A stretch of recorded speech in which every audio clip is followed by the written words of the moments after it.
여러분 안녕하세요. 참 요즘 경제 들여다보면 도대체 어떻게 흘러가는지 감을 잡기가 어렵다. 지금 이 경제가 어떤 사이클 상황에 놓여 있나 이런 궁금한 것들이 굉장히 많으십니다. 특히 뭐 경제 위기 오는 거 아닌가, 대공황 오는 거 아닌가 이런 공포감도 상당 부분 많이 들기 때문에 그래서 너도 나도 금 투자에도 관심 있으신 것 같고 자 이런 상황 속에서 우리가 건전한 투자, 잃지 않는 투자 이렇게 단행하려면 역시 '경제 사이클을 알아야 되겠다.'라는 생각을 했습니다.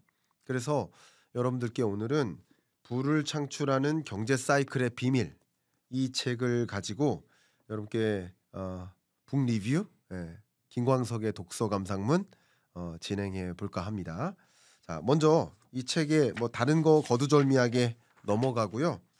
14 페이지로 가서 한번 설명을 드려 보도록 하겠습니다. 14 페이지에 2008년 글로벌 금융위기 당시의 상황을 연출해요. 저도 뭐 2008년 상황에 살았을 거 아니에요. 여러분들도 2008년 금융위기 당시 어디에선가 뭔가를 하셨을 거 아니에요. 저마다 경험한 것은 다를 거예요. 근데 이 저자가 경험한 것, 그 경험한 것을 직접 직간접적으로 경험했던 것들을 한번 그 당시 상황을 좀 정리를 해 봤는데 한번 같이 읽어 보고 그다음 제가 드리고 싶은 말씀을 드려 볼까 합니다. 2008년 최고의 호황기가 갑자기 최악의 시기로 변모했다. 이게 뭡니까? 최고의 호황기에서 최악의 시기로 변모한 거 이런 걸 경제 위기라고 하죠. 근데 경기 침체는 작년에도 어려웠고 재작년에도 어려웠고 그리고 올해도 어려워요. 이건 경제 위기가 아닙니다. 이 경기 사이클상 하강 국면에 놓여 있는 것이다라는 것을 먼저 말씀드릴게요. 우리가 사이클을 명확히 들여다보면 그 사이클상에 내가 지금 어느 지점에 와 있고 그 사이클과 함께 주식시장의 사이클 혹은 뭐 부동산 시장의 사이클 뭐 금 가격의 사이클 비트코인의 사이클 이런 사이클을 좀 들여다보면 그에 걸맞는 적절한 의사결정을 내리시는데 도움이 될 거라고 보고 있거든요. 더 추가적으로 말씀드리겠습니다. 끝없이 확장할 것 같던 시대가 부지불식간에 파멸적 위기의 시대로 변해버린 것이다. 그때 뭐 리만 브라더스 파산 사건 뭐 이런 얘기를 쭉 합니다. 이때 주가가 40% 급락하고 부동산 가격 50% 급락한 곳도 있었다. 국제 교역이 정체되고 기업의 신용 대출은 동결되고 석유 가격이 75% 하락하고 이런 심각한 경제 불황이 찾아왔다. 뭐 이런 얘기가 나옵니다. 그때 벤 버냉키 연준 의장이 세계 역사상 최악의 금융위기라고 말했다. 이 부분이 나옵니다. 한 가지 정리한다면 주가가 정리되고 혹은 집값이 떨어지고 이게 경제 위기가 아니라 경제 위기 상황에 놓이게 되면 모든 자산 시장, 모든 실물 경제가 정말 순식간에 정지됩니다. 그러니까 경제 위기와 경기 침체는 이렇게 책을 읽어도 구분해낼 수 있을 것 같아요. 경제 위기 상황을 우리는 알아야 됩니다. 왜냐하면 그때 역시 실물 경제도 정말 나락으로 이렇게 내몰리게 되겠지만 자산 시장도 다 조정될 것이니까. 그러니까 그럴 때는 뭐를 갖고 있어야 되는 거예요? 우리가 알고 있는 현금을 갖고 있어야 되죠. 혹은 '경제 위기 올 거야.'라고 생각하면 통상 뭐를 갖고 있어요? 안전자산을 갖고 있는 거죠. 그러니까 최근 들어서 금 가격이 연일 고공행진했었던 그 배경 중에 하나가 2025 년에 이러다가 전쟁 더 러우 전쟁은 종식되겠지만 다음 전쟁이 일어나는 거 아니야? 아니면 트럼프발 대공황 오는 거 아니야? 이런 의견들이 팽배하게 되면서 아무래도 안전자산에 대한 선호 현상으로 집중됐었던 것이라고 볼 수 있겠는데 지금은 어떤 상황인지를 우리가 들여다볼 때 이렇게 '경제 위기 상황에 놓이는 것인가 아닌가.' 그럼 경제 위기 상황은 무엇인가를 정리를 해야 되겠죠. 이렇게 정리하면 좋겠습니다. 그때 굉장히 재밌는 이런 하나의 이야기가 나옵니다. 한번 잠깐 읽어 드리겠습니다. 엘리자베스 2세 여왕이 런던 정치경제대학 LSE라고 하죠. LSE를 방문한 것도 바로 이러한 불안한 세계 경제 정세를 반영한 것이었다. 대학의 한 건물 준공식에 초대받은 여왕이 쭉쭉쭉 어떤 내용들이 나옵니다. 그런데 이 경제 연구 상황에 대해서 LSE가 세계 최고의 경제 연구소니까 질문합니다. 상황에 대한 근본적인 원인 규명을 해라. 뭐 이런 요청을 해요. 했는데 여러 프레젠테이션을 듣고 여왕이 정말 끔찍하다라고 하면서 들은 다음에 이런 이야기를 합니다. 그렇게 심각한데 왜 아무도 그게 오는 걸 보지 못한 겁니까? 그렇게 심각한 건데 주가가 40% 떨어지고 집값이 50% 떨어지고 뭐 정말 교역이 멈추고 뭐 이렇게 그렇게 심각한 일이 펼쳐지는데 왜 아무도 그걸 예상하지 못한 겁니까? 라는 질문이 나옵니다. 그 질문에 대한 이 전문가들의 답변이 이어지는데 정리를 한다면 아무도 모르니까 예측하지 못한 것이다. 그러니까 경제 위기 온다고 전망하는 것보다는 경제 위기 온다면 그것에 맞게 적극적인 대응이 필요할 것이라고 보여지고 이 뒷부분에 나옵니다. 보여지고 경제 위기를 전망했다. 경제 위기 온다. 금융 위기 온다. 그걸 전망하는 순간 그것은 전망이 틀리게 되는 겁니다. 이해가세요? 그것은 경제가 생물이지 않다고 가정했을 때 지금 이런 상황이고 이런 상황이니까 분명 경제 위기 오는 겁니다라고 얘기하죠. 근데 경제 위기라고 인식하는 순간 경제 주체들이 현금 확보에 나서요. 금을 보유해요. 이해가시죠? 그러면 이렇게 모든 예산을 이런 식으로 바꿔 나가면 경제 위기 같은 것들이 실제 온다 하더라도 자산 가격의 폭락이 있다 하더라도 충격이 덜하겠죠. 역시 경제 위기가 온다라고 직감하거나 그런 어려운 시그널에 대해서 가정하는 순간 금융기관이 어떻게 더군다나 IMF 외환위기 겪었고 글로벌 금융위기를 겪었기 때문에 금융기관들이 그런 상황에 오기 전에 뭐부터 합니까? 절대 오면 안 된다 하면서 대출을 안 해줍니다. 대출을 다 막습니다. 대출을 막으니까 대출 규모가 줄어요. 그러니까 결과적으로는 예를 들어서 지금 대출에 나가 있는 대출 금액이 예를 들어서 1,000만 원이에요. 근데 이 1,000만 원을 갚지 못하게 되니까 경제 위기 와요. 근데 앞으로 이대로 놔뒀다가는 1,000만 원에서 1,100만 원, 1,200만 원 늘어날 테니까 경제 위기 오면 정말 큰일이 일어납니다라고 하지만 이 금융기관들이 대출 상환하세요. 1,000만 원이 800만 원으로 줄어요. 추가적인 대출 안 해 줘요.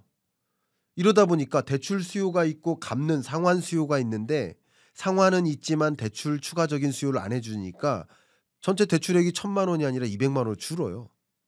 그러니까 결국 경제 위기가 안 오는 겁니다. 경제 위기 상황에 직면하지 않는 겁니다.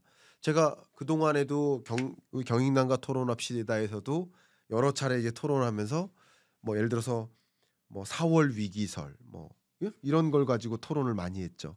경제 위기설, 금융 위기설 뭐 이런 것을. 근데 제가 그동안 말씀드렸던 것 중에 하나가 상대 전문가분께 경제 위기 온다.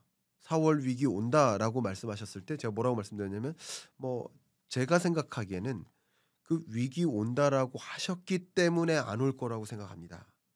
라는 답변을 드린 적이 있었어요. 바로 그 얘기를 하는 겁니다. 그러면 경제 위기 안 온다고는 몰라요. 올지 안 올지는 몰라요. 그럼 지금 현재는 가정을 어떻게 해야 돼요? 지금의 경기 사이클로 가정을 하는 것이고 경기 사이클을 완전히 무시해 버리고 완전히 주저앉는 것. 그게 경제 위기니까 경제 위기를 먼저 가정하고 접근하기는 한계가 있는 것이 아닌가. 저는 이 부분을 읽으면서 더 그런 걸 체감했습니다. 더 말씀드리겠습니다.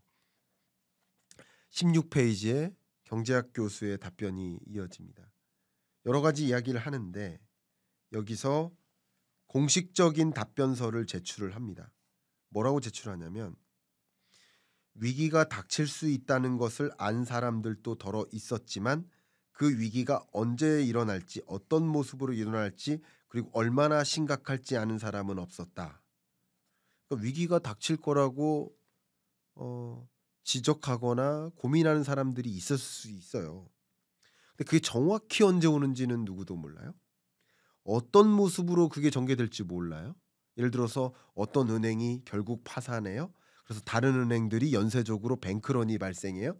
그런 식으로 경제 위기가 올 것인지 아니면 아시아 신흥국 어떤 국가가 IMF 외환 위기, 그 IMF에 구제 금융을 신청해요. 그래서 다른 아시아 신흥국들 또 연쇄적으로 자금 유출이 일어나 그런 식으로 연계될지, 그걸 구체적으로 어떤 식으로 전개될지 시점과 방법 혹은 그 정도, 그것을 규명해낼 수가 없어요.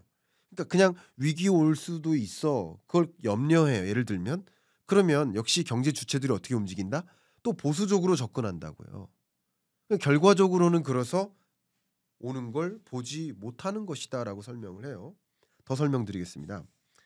게다가 당시 2008년 당시에요.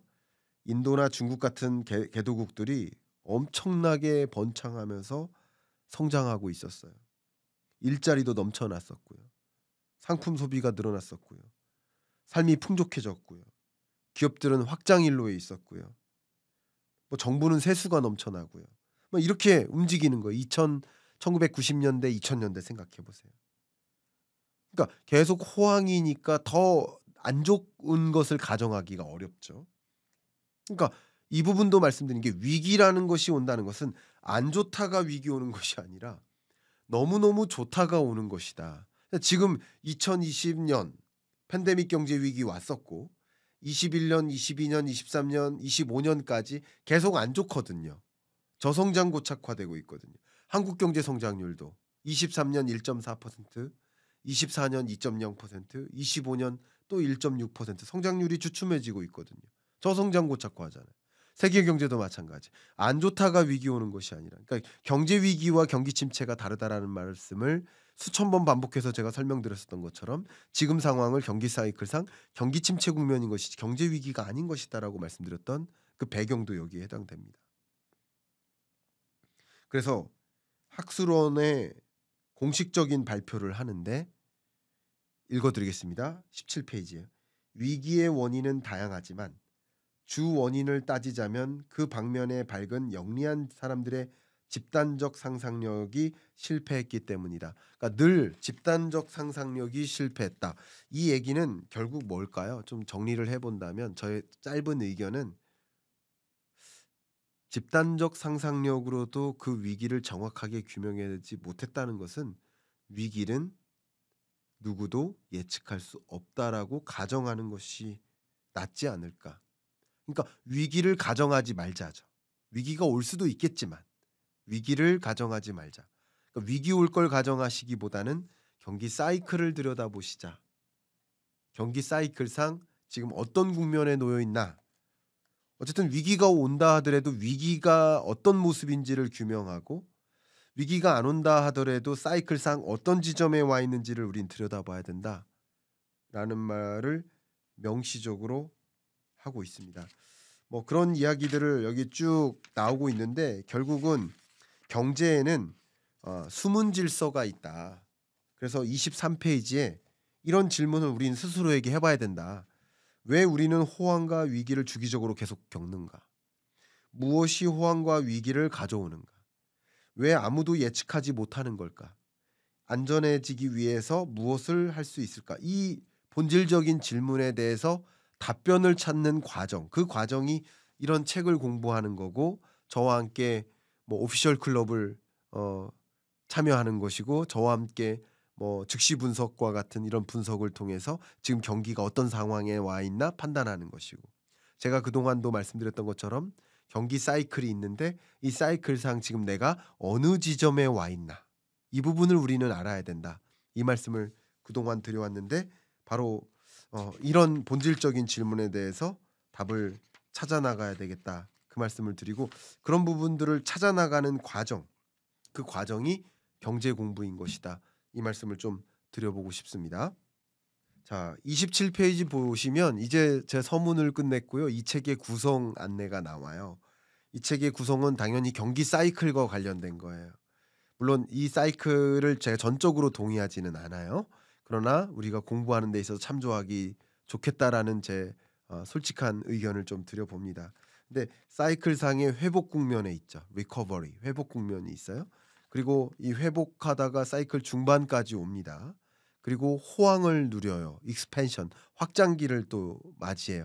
확장기를 맞이하다가 순식간에 소위 이렇게 확장기를 맞아다가 이렇게 리세션, 경기 둔화 침체 국면을 맞이할 때도 있는데 한순간에 위기 국면으로 치닫을 때도 있겠죠. 여기서는 그럴 때 위기가 온다라는 것을 강조하고 있어요. 끔찍한 붕괴와 침체가 이어지면서 사이클이 끝난다. 그러다가 또 회복기 리커버리를 만나죠. 경기 사이클을 우리는 보셔야 된다라는 말씀을 드렸는데 이 책의 구성도 역시 그런 사이클과 관련된 것이고 제가 여러분께 북 리뷰를 해 드리기 위해서 다 리뷰해 드리긴 어렵지만 특히 이 중에서도 이 사이클 상에서 회복 국면 이 부분을 좀 더 집중적으로 들여다보고 또 위기 국면 이 부분에 우리는 어떻게 대응을 해야 될지 또 집중적으로 들어가 보는 시간을 갖도록 하겠습니다. 그래서 첫 번째는 회복 국면입니다.